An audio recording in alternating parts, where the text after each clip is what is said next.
Bien, donc rebonjour. On va poursuivre donc la séance avec presque 1 heure de retard, si je ne me trompe, et pour entamer un champ qui est celui des combinaisons photographiques ouvertes. Nous allons entendre donc cet après-midi Arnaud Giesinger et Daniel Méo, et ensuite on va enchaîner avec une table ronde. Voilà, donc Arnaud Giesinger, donc, qui est artiste, enseignant-chercheur, maître de conférences à l'Université Paris 8.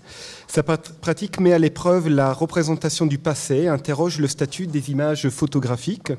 Ses travaux sont marqués par l'utilisation des matériaux éphémères et une réflexion sur les dimensions architecturales, institutionnelles et politiques des images. Il mène ses recherches théoriques sur les questions liées à l'écriture de l'histoire et la théorisation des pratiques artistiques contemporaines. Il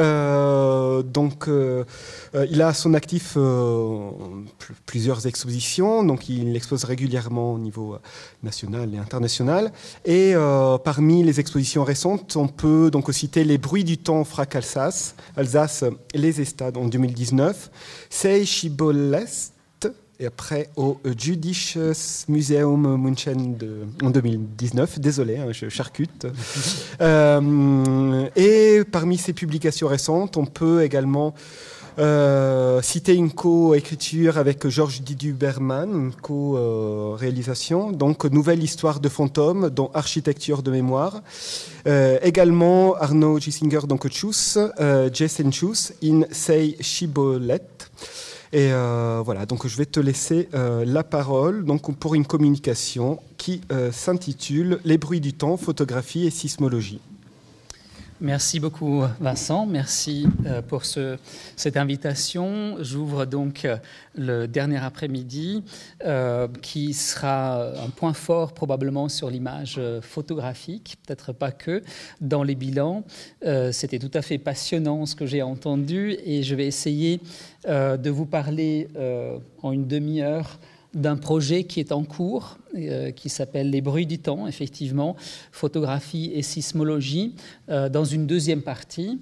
Et dans la première partie, j'essaierai de connecter un petit peu certaines notions qui ont été déjà travaillées pendant le colloque, pendant les 2 journées, par rapport à certains aspects de ma propre pratique. Donc la première partie sera un peu plus stable, dans le sens où je vais vous montrer quelques vues d'exposition et vous montrer un peu une méthodologie comme j'ai pu la développer ces dernières années. Et dans la deuxième partie, je partage tout simplement les premières pistes d'une réflexion autour de la photographie et de la sismologie, un projet effectivement qui va aboutir à 2 expositions en fin d'année et l'année prochaine au FRAC Alsace et à la Chambre à Strasbourg, et qui m'a amené depuis presque 1 an maintenant sous forme d'une résidence artistique de recherche création effectivement à l'Université de Strasbourg. Donc puisqu'on est dans l'instabilité, j'ai préparé cette conférence, mais je parlerai sans notes, et je vais suivre effectivement les images que j'ai sélectionnées tout en restant à peu près proche des choses, mais tout en gardant aussi une certaine liberté d'improvisation. Effectivement, comme tu l'as dit Vincent, dans ton introduction, l'histoire au sens large du terme est un peu au centre de mon travail depuis des années, et il vient aussi probablement, certainement même, des premières études qui sont des études de littérature et d'histoire, des sciences humaines en général, qui m'ont amené vers les questions des images. Donc je suis quelqu'un qui est arrivé dans les arts plastiques par la photographie et aussi par les sources, un terme qui est très important pour moi. Non seulement dans la méthodologie de l'histoire, mais bien évidemment aussi dans une méthodologie de toute recherche tout court. Et si quelque chose caractérise vraiment mon travail, c'est une sorte d'activation de sources, quasiment aucun projet où il n'y a pas une dimension de recherche de sources, de choses existantes qui vont réapparaître dans le travail plastique final ou qui vont complètement disparaître d'une certaine façon dans le travail que je présente effectivement dans des espaces très différents. Ça peut être très institutionnel, ça peut être des espaces d'art contemporain, mais ça peut être aussi dans d'autres contextes. Et j'ouvre ma série d'images par une image d'un contexte de pédagogie. Il s'agit là d'une prise de vue d'un reste, d'une activation d'archives produit par l'Université d'été au Centre Pompidou, que j'ai eu l'honneur de co-organiser en 2015 autour de la thématique de la spoliation des œuvres d'art, donc du vol, de la disparition et toutes les questions politiques qui vont avec cette question. Et on a, pour ce faire, pendant 10 jours, inventé, si vous voulez, un espace de rencontre qui consistait à un mur peint en gris avec une réserve blanche sur laquelle vous voyez des images projetées. On se retrouve au 4e étage du Centre Pompidou, juste en dessous de l'escalier, assez caché. Et devant ce mur gris, un peu à la Warburg, je l'avoue, il y a une très grande table de 5 mètres de large, dans lequel c'est une table vitrine dans laquelle se retrouvent aussi des documents, des sources. Et vous avez ici typiquement une image photographique de post-événementiel, si j'ose dire, une image après le plein de 10 jours de travail. Le principe était effectivement de produire des images pendant cette semaine et de les mettre à disposition. Chaque intervention était invitée à proposer des images qui étaient imprimées par le service photographique du Centre Pompidou, et on a installé tous les matins effectivement une sorte de constellation un peu warburgienne, et puis cette réserve en blanc permettait de projeter des images. Donc chaque intervenante a eu cet espace réservé où les images éphémères se positionnaient un peu entre les images. Donc cette idée d'avoir une grande table, de travailler autour, mais en même temps d'avoir un mur avec effectivement les restes des sources. J'ai hier, un peu sous influence de tout ce qu'on a vu et entendu, essayé de faire quelques ponts, peut-être aussi pour la discussion tout à l'heure, autour de quelques notions qui sont importantes depuis ces 2 journées ici. Et j'essaye de les connecter un petit peu avec certains travaux pour vous parler tout simplement un peu de cette méthodologie d'activation. Dans cette méthodologie, je suis parfois créateur d'images, photographe, je fais des images, et parfois, ou combiné aussi, je récupère des images existantes. En l'occurrence, ce qui m'a amené à l'Université d'été 2015, c'est précisément ce travail qui s'appelle Invent Arisiert, que j'ai eu la possibilité de réaliser à Vienne en 2000 et que j'ai pu remontrer au Centre Pompidou dans le nouveau festival en 2014, et un travail qui consiste, je ne peux évidemment pas rentrer dans les détails des contenus, mais un travail qui est d'une certaine façon modulaire. Il s'agit d'une sorte de portrait, entre guillemets, des objets spoliés de familles viennoises juives, 8 familles dont tous les biens ont été spoliés et qui ont fini dans le mobilier national autrichien. Et ce même mobilier national les a conservés, les a prêtés ensuite, après 1945 aussi, à d'autres institutions autrichiennes. Et en 1999-2000, l'institution souhaitait restituer ces objets, et avant de les restituer, l'idée c'était de les photographier, de faire un travail artistique autour. Donc encore une fois, je ne rentre pas dans les détails du contenu de ce travail, mais j'applique une photographie qui est une photographie de l'absence des objets qui sont là, mais aussi des objets qui avaient disparu, et grâce à l'inventaire de ce qui est toujours conservé dans l'institution, j'avais accès aussi aussi aux objets manquants. Et dans une approche protocolaire, je savais que j'allais tout d'abord photographier les objets qui existaient encore dans la collection d'une certaine façon sur l'asphalte de la cave de l'institution même, en faisant un fond gris et en sachant que j'allais incruster en bas de l'image, toujours sur le sol, le destin et le numéro de chaque objet comme il a été conservé par l'institution. Et dans le même protocole, j'utilise ce mur gris neutre pour incruster effectivement un objet qui était bel et bien là, qui était bel et bien qui a été volé, mais qui n'était plus là pour des raisons variées. L'idée, c'était de faire une sorte de portrait, comme je disais, de tous les biens de ces 8 familles et de montrer dans un système modulaire qui s'applique à différentes formes de murs d'exposition, les deux choses, à la fois l'impact sur les personnes qui étaient concernées et leurs descendants de cet acte de vol, et en même temps le rôle de l'institution même, le rôle qu'a joué à la fois l'institution à l'époque du vol, mais aussi l'institution d'aujourd'hui, en l'occurrence en 2000, dans cet acte, cette tentative de restitution des derniers objets. Donc on est dans une phase en Autriche que vous connaissez peut-être. Parmi vous, il y a certainement des personnes qui ont encore une mémoire directe des années 90 d'Autriche, qui étaient rattrapées par du refoulé, on va dire, de son rapport à la Seconde Guerre mondiale. Et c'est effectivement une époque où je fais mes premières études et où je suis influencé, perturbé, travaillé par les questions mémorielles. Et donc en 2000, j'ai cette occasion de produire ce travail que je remontre en 2014 à Paris dans un tout autre contexte. Et quand je dis modulaire, c'est vraiment cette idée d'avoir des tirages qui sont relativement petits, 20 sur 25 cm, mais sous forme de cet ordre de l'inventaire, je propose effectivement une double lecture, une lecture de regroupement par objet, par famille, mais aussi une lecture institutionnelle qui met à égalité un peu tous les objets. Donc j'ai pu exposer ce travail à différentes occasions, dans différents espaces, et à chaque fois je remodule par rapport à ce nombre assez important, 650 tirages, ce travail. Et puis, à la fin aussi, on a eu l'idée avec une amie écrivaine, Annie Zadek, de retravailler un peu sur ce fond d'image. Annie Zadek a écrit un très beau texte qui s'appelle « Nécessaire et urgent ».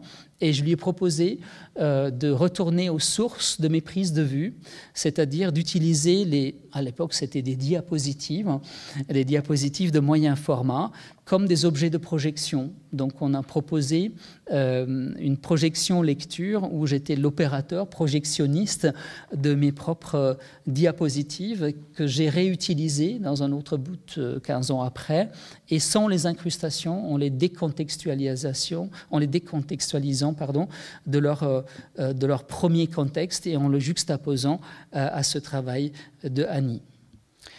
Je travaille beaucoup sur cette variabilité du support, et c'est notamment un travail qui s'est donné avec quelque chose qui est un peu plus ancien aussi, une série de portraits, si vous voulez, qui ont été faits dans un autre panorama. On a vu le travail de Bruno le premier jour, hier, et effectivement, j'ai aussi travaillé sur les questions des panoramas peints du 19e siècle.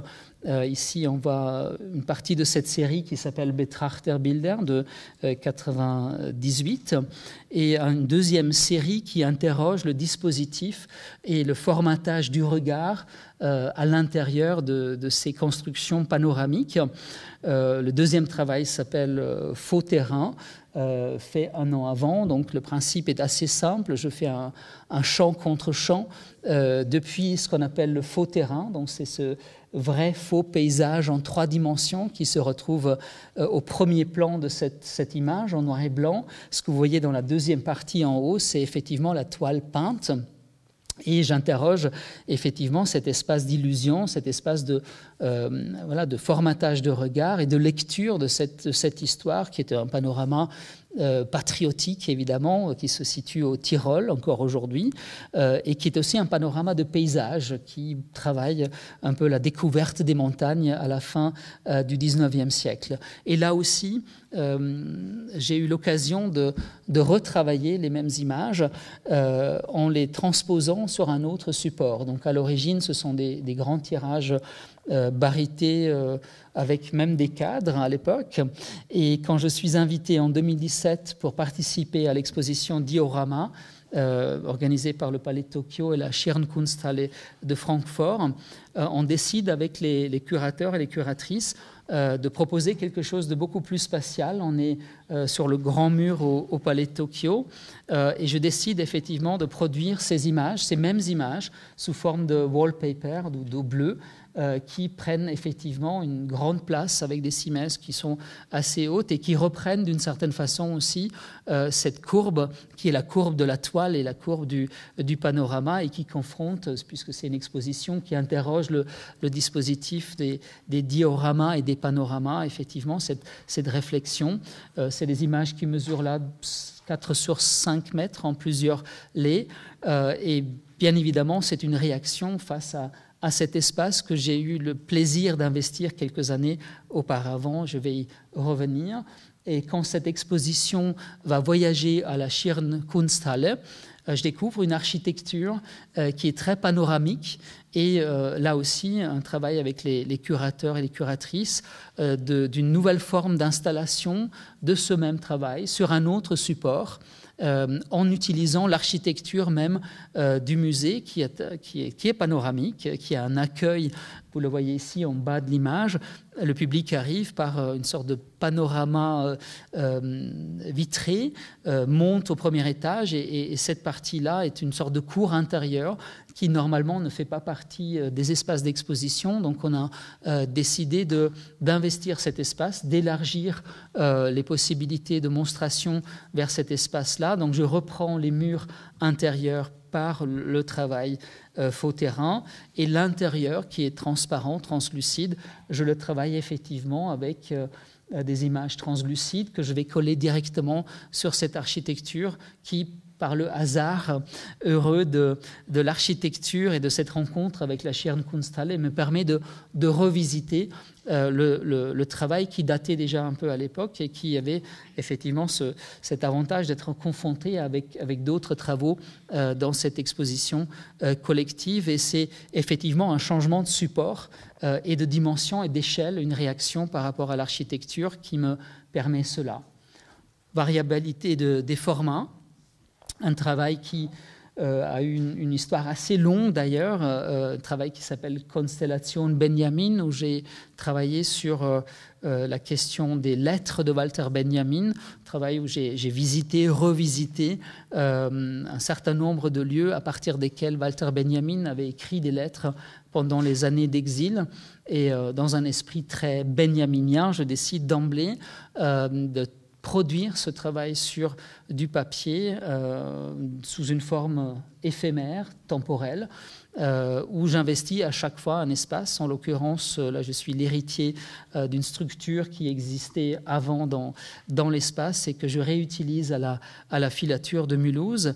Et dans ce processus, le papier que je pratique depuis assez longtemps, pas simplement comme un affichage, mais comme quelque chose qui est vraiment un process intrinsèque à ce travail d'abord sur Benjamin et le papier, et qui devient ensuite aussi un principe que je vais tester un peu sur d'autres propos, d'autres sujets aussi.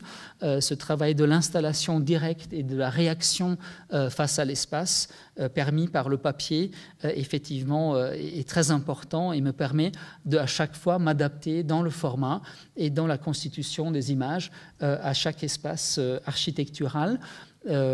C'est une série de 36 images en tout, qui sont toujours dans un ordre historiquement chronologique, mais qui prennent toujours une autre forme. Je reviens à cette image-là. Vous voyez, il y a des incrustations de fragments de texte issus des lettres de Benjamin, en allemand et en français. Et cette incrustation me permet effectivement de travailler à la fois la lecture, la couche du passé, mais aussi ce regard très contemporain sur ce que sont devenus ces lieux aujourd'hui, qui sont dans la plupart, évidemment, des non-lieux, selon l'expression de Marc Auger. Et évidemment, la lecture et le regard de ce travail est toujours déterminé par l'architecture et par les structures d'exposition. Donc, il y a une sorte de linéarité, mais on fait des sauts topographiques à l'intérieur de la chronologie qui court de 33 à 40, si j'ose dire, et qui permet effectivement de passer d'un lieu à l'autre et de lire entre le français et l'allemand quelque chose qui est de l'ordre parfois très privé de Benjamin, mais aussi très réflexif, autoréflexif sur son propre destin en tant qu'exilé. Donc je teste ce papier sur une dizaine d'expositions et pareil, j'ai eu l'occasion l'année dernière de sortir un petit peu du papier même et j'ai proposé là aussi une lecture projection des images lors de la nuit des idées en janvier 2018. Et puis finalement, ce processus m'a amené aussi à une invitation que j'ai reçue à l'époque, en 2011, de Georges Didier-Huberman sur effectivement une exposition à l'ère de sa reproductibilité technique. C'était l'époque où Georges Didier-Huberman avait fait une très grande exposition à la Reina Sofia en Espagne et dans 2 lieux en Allemagne. Et l'idée, c'était de continuer ce processus, mais sous une forme photographique et filmique. Donc c'est une collaboration qui va durer presque 3 ans et qui va nous amener à différents endroits. Et c'est probablement à partir de ce travail de Benjamin qu'on a effectivement pu développer ce projet, qui au départ n'était pas prévu pour être quelque chose qui dure ou qui va nous amener vers d'autres endroits. C'était un projet qui était prévu pour le Centre Pompidou, qui ne s'est pas fait pour des raisons qui m'échappent encore aujourd'hui, mais finalement on a été invité au Fresnoy et on a proposé, certains parmi vous ont peut-être vu cette version-là, où on nous a proposé effectivement de faire à la fois on va dire un atlas horizontal, une sorte d'atlas de projection d'images mouvements et d'images fixes que Georges Didier-Huberman a proposé à partir de la planche 42 de Aby Warburg. Et puis sur les coursives, j'ai installé un travail que j'ai appelé Atlas Suite, puisque c'était des prises de vue, des expositions, on va dire, originales que Georges Didier-Huberman avait organisées en Espagne et ensuite en Allemagne. Donc c'était l'idée de reconfigurer photographiquement et que photographiquement et filmique, effectivement un projet un peu dans un esprit warburgien. J'ai pu assister photographiquement au montage des expositions, notamment celle de la collection Falkenberg à Hambourg, et est sortie une série de 1200 images. Et l'idée, c'était de proposer à chaque fois, avec le même processus de papier, des réinterprétations du même projet et de à chaque fois choisir ensemble un certain nombre d'images, les mettre ensemble dans la même linéarité, de les mettre en confrontation et de réinterpréter à chaque fois ce fond d'images pour chaque lieu. Donc l'esprit de Warburg, évidemment, dans le sens de son fameux Atlas Mnemosune, dans lequel il utilise la photographie pour proposer une analyse d'images sous forme de constellations qui sont évidemment mobiles, hein, qui sont des petits tirages photographiques qui se retrouvent dans des petites boîtes et qui va activer à chaque fois quand il fait une conférence ou une présentation de son travail. Donc c'est un peu cette reprise-là. Et par le hasard des rencontres, on a eu l'occasion de reconfigurer 3 fois, en tout donc 4 fois, le même travail. Ça nous a amené vers le Museo de Arte do Rio en 2013, où j'ai opté pour une toute autre version, où j'ai imprimé ou fait imprimer à distance des images sur des planches en bois qui étaient tout simplement disposées sur le sol de cet endroit très lumineux. Et puis aussi une 3e variante qu'on a appelée After Atlas et qu'on a présentée au Beirut Art Center en 2014. Là aussi, le travail in situ, quelques journée de travail qui est très important pour moi parce que, évidemment, mon travail de photographe, il ne s'arrête pas à la prise de vue, il va continuer, notamment dans les espaces d'exposition. Et cette dernière variante qui a été présentée donc, au Palais de Tokyo, encore une fois, cette combinaison entre deux formes, on va dire éphémères, le papier sur le mur et les projections en combinaison sur le sol, avec un aspect assez immersif pour le public qui, là aussi, je ne rentre pas dans les détails, mais qui avait 3 niveaux de lecture depuis un balcon qu'on a pu construire, et aussi cette idée de faire circuler les spectateurs dans les images. Et puis un dernier aspect, l'instabilité des supports et la question de la projection, un travail plus récent que j'ai fait autour d'une sorte d'archéologie d'images photographiques, autour d'une collection d'images, de plaques de verre en Allemagne, il y a 2 ans, à Mannheim. Je vous montre juste une image d'une de ces cartons dans lesquels se trouvait effectivement une grande collection de 8500 plaques de verre produites par un photographe, on va dire, appliqué du musée de la Kunsthalle de Mannheim entre la fin de la Première Guerre mondiale et les années 60, avec un appareil assez archaïque, une chambre photographique du 19e siècle, qu'il a utilisé systématiquement, sans obturateur, avec des temps de pause souvent très longs. Et ce fonds très important regroupe, si vous voulez, d'une certaine façon, toute l'histoire de l'institution qui était très bouleversée aussi par les années de guerre aussi et le sort de l'art contemporain qui a été beaucoup acheté par les directeurs dans les années 10-20 à Mannheim et qui en partie a été aussi spolié ou a disparu ou a été détruit. Et là aussi, dans cette question évidemment du support photographique, je vous amène un peu dans les choses plus archaïques par rapport à ce qu'on a vu ce matin. Or, évidemment, cette question de l'instabilité, elle est bien évidemment aussi très très présente dans ces supports, effectivement un peu archaïques d'une certaine façon, mais aussi très très homogène d'une certaine façon, une véritable vision photographique des œuvres, aussi des vues d'exposition. Donc là aussi, je ne vais pas rentrer dans les détails des contenus, mais juste pour vous montrer que l'idée, effectivement, c'est de travailler sur cette multiple réinterprétation par la photographie des œuvres d'art et des activités au sein d'une institution qui, au départ, n'avait même pas de collection, mais qui ensuite s'est enrichie de certains tableaux assez célèbres, notamment le Manet, l'exécution de Maximilien. Et j'ai eu l'occasion vraiment de travailler dans le contexte d'une biennale pendant 1 an et demi, d'aller voir ces archives et de travailler en tant qu'artiste dans une sorte de réactivation sur ces archives de plaques de verre. Donc c'est une petite vue des archives du bunker de la Seconde Guerre mondiale dans lequel sont conservés ces cartons avec les 8500 plaques. Et comme vous l'avez peut-être vu ici sur cette image-là, j'applique une idée assez simple finalement qui me permet de photographier ces plaques de verre négatives avec 2 sources lumineuses, à la fois sur une table lumineuse, pour montrer la transparence, mais aussi de la lumière qui vient par le haut et qui montre aussi la structure de la plaque. Et je considère effectivement ces objets comme de véritables objets et j'essaie de les photographier, même si c'est vertical et sur un banc de reproduction, de les considérer véritablement comme des objets qui seront ensuite transférés dans leur substance même.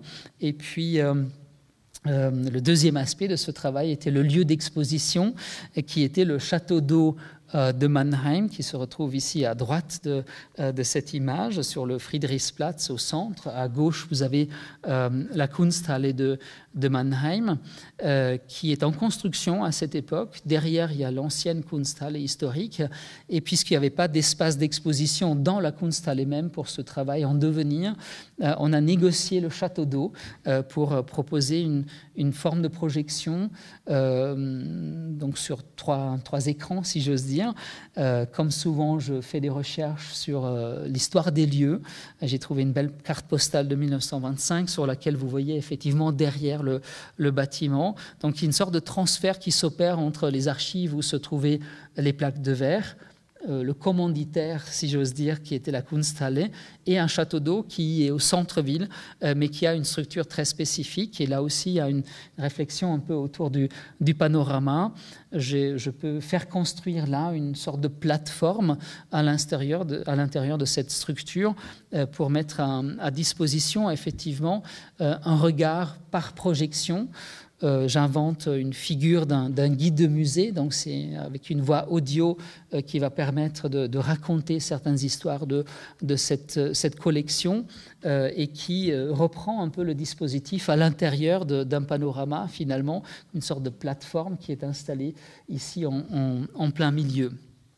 Et puis finalement, une vue d'en haut de cette même structure, donc qui est par définition doublement temporaire. Les images sont projetées directement sur les murs en briques et le tout dure à chaque fois une demi-heure. Donc on peut rentrer dans ces histoires un peu comme on le souhaitait, ou on pouvait écouter effectivement cette histoire ou ces histoires pendant une demi-heure. Et puis ce projet finalement m'a amené à ce travail en cours qui est loin d'être terminé et qui m'a amené à une nouvelle aventure aussi autour de questions de plaques de verre. Je l'ai appelé les bruits du temps, photographie et sismologie, et j'essaye de vous expliquer un petit peu de quoi il s'agit, tout en restant assez fragmentaire, on va dire, parce que je suis en plein milieu des réflexions. Je n'ai pas encore déterminé complètement les formes finales des expositions, des monstrations ou du partage, mais je travaille là aussi sur des plaques de verre, en l'occurrence parfois dans un état très très précaire, état qui est ce qu'il est aujourd'hui. Je fais aussi là quelques prises de vue sur une table lumineuse pour montrer tout d'abord un peu ces photographies. Il s'agit en effet d'une collection faite par le département de sismologie, de géophysique de Strasbourg, qui est une collection qui consiste en des plaques de verre, mais aussi en tirages photographiques.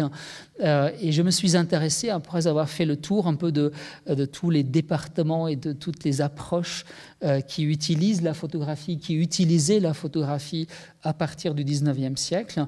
Et je suis tombé effectivement sur la sismologie pour deux raisons. La première, c'est que c'est un fonds qui permet de retracer la construction d'une nouvelle méthodologie scientifique et qui va utiliser la photographie pour documenter les nouvelles méthodologies. Je vais y revenir tout à l'heure. Donc je retrouve, un peu comme à Mannheim, une sorte de collection qui est à moitié ordonnée, à moitié en vrac, qui est très loin dans le temps, qui commence à la fin du 19e siècle et qui s'arrête avec une rupture d'abord politique et historique à la fin de la Première Guerre mondiale et une deuxième fois à la fin de la Seconde Guerre mondiale, puisque cette université est une université allemande à partir de 1871 et toutes les archives sont en allemand et toutes les archives évidemment sont en connexion avec ce que les Allemands dans la tradition de l'université de Humboldt vont amener comme savoir, comme connaissance et comme façon aussi de construire les savoirs. Et la photographie joue un rôle absolument important dans cette histoire. Et il s'agit là effectivement d'un fonds assez riche qui comporte des vues, par exemple, des objets, de sismographes, par exemple. Très belle image, je trouve ici, de cette personne que vous apercevez juste derrière et qui a une sorte de tissu blanc et qui fait bouger ce tissu blanc pour faire un fond neutre.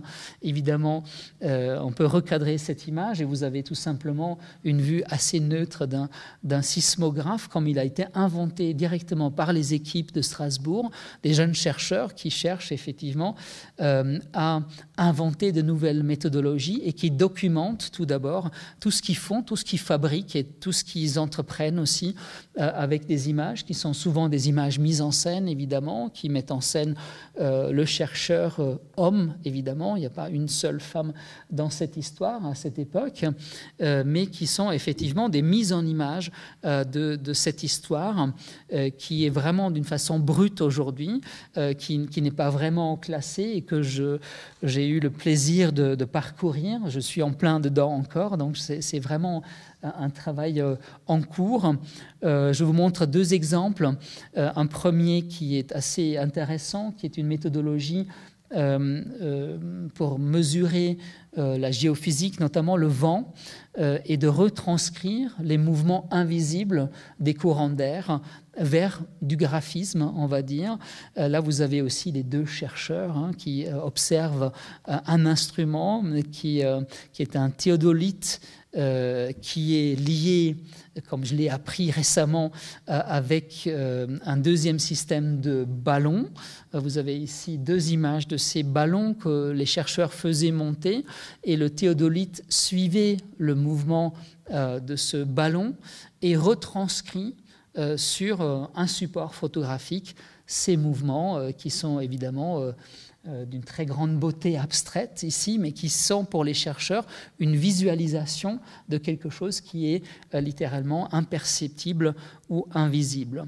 Donc dans l'Institut de géophysique, il y a différentes approches, et dans ces approches, il y a aussi la sismologie comme un domaine très spécifique où Strasbourg est mondialement connu parce qu'un jeune chercheur allemand qui vient à Strasbourg à la fin des années 80-90 va inventer une méthode pour mesurer des tremblements de terre à distance, à travers le globe, donc un tremblement qui peut se passer à une distance de 10 000 km. Donc il va inventer et produire un pendule qui est suffisamment fin pour effectivement enregistrer ces courbes. Et ce que j'ai découvert dans un deuxième mouvement, à côté de la collection des plaques de verre et des tirages légués par le département, il y a dans la cave des dizaines de milliers de tirages photographiques qui sont des courbes avec lesquelles et sur lesquelles les sismologues ont graphiquement représenté soit les tremblements de terre, mais à 99,9% ce qu'on appelle le bruit. Donc c'est là où se passe rien. Donc je reviens à cette image-là. C'est une plaque de verre qui est une rephotographie du papier photographique ou d'une deuxième méthode qui est le noir de fumée où une petite aiguille va graver cette courbe dans le noir de fumée. Donc il y a essentiellement deux méthodes pour transposer quelque chose qui est imperceptible, c'est-à-dire un très fin mouvement sismologique, vers du graphisme. Là, il s'agit d'une plaque, effectivement, d'un tremblement à Strasbourg même, de 1903. Donc, vous avez toute la question du bruit d'une courbe assez plate, et tout d'un coup, il arrive effectivement cet événement. Donc, pour juste vous donner quelques pistes, je vois Vincent qui regarde la montre, c'est ça ? Voilà, donc j'essaye de terminer là-dessus.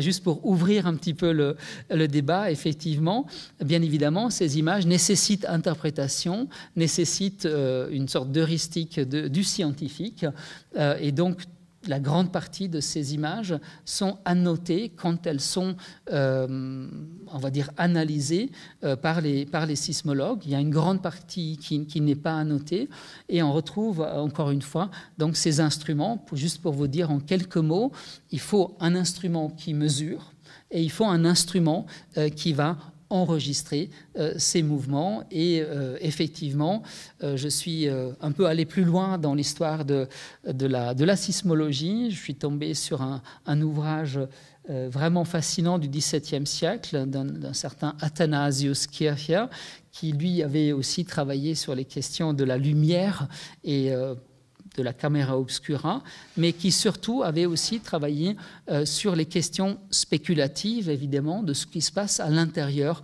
de la Terre. Donc vous avez une sorte de de cosmogonie, si j'ose dire, purement fantaisiste, évidemment, de spéculation et de représentation de ce qui se passe à l'intérieur de la Terre. On est en 1665, et la grande rupture avec les sciences, effectivement, elle se passe autour de plusieurs figures scientifiques au XIXe siècle. On passe de la simple observation d'un tremblement de terre sur place à une mesure et un enregistrement de ce phénomène à distance. Et il y a évidemment Étienne Jules Marais qui fait partie de cette histoire, pas de la sismologie, mais d'autres formes de mesures, des choses invisibles, comme par exemple le pouls humain ou d'autres machines qui transposent, elles aussi, avec exactitude, on va dire, des mouvements invisibles ou imperceptibles vers du graphisme. Donc mon idée, pour conclure, est de travailler autour d'une architecture instrument qui est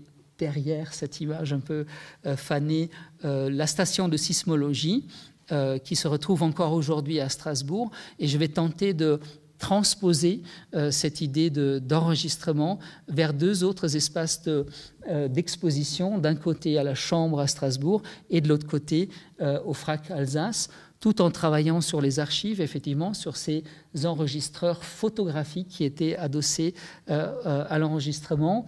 Avant-dernière image, effectivement, là aussi, c'est les archives qui m'ont permis de comprendre quel rôle a joué la photographie dans l'enregistrement de ces mouvements. Et l'idée, c'est une sorte de reconstitution de ces premières esquisses qui ont été réalisées par Robert Paschwitz. Et je termine sur ce schéma magnifique de Sieberg, qui était un chercheur sismologue allemand, qui représente effectivement sur ce schéma, en prenant le bâtiment de Strasbourg même comme modèle, et entre parenthèses, il montre les deux méthodologies d'enregistrement spéciales, qui est le noir de fumée et la photographie, qui est donc le médium par excellence pour l'enregistrement. La chambre, je vais construire une chambre dans la chambre, et surtout je vais utiliser ce bâtiment assez spectaculaire d'architecture au FRAC Alsace comme une sorte de machine à voir et une machine instrument pour la question de la sismologie et de la photographie. Voilà, merci beaucoup.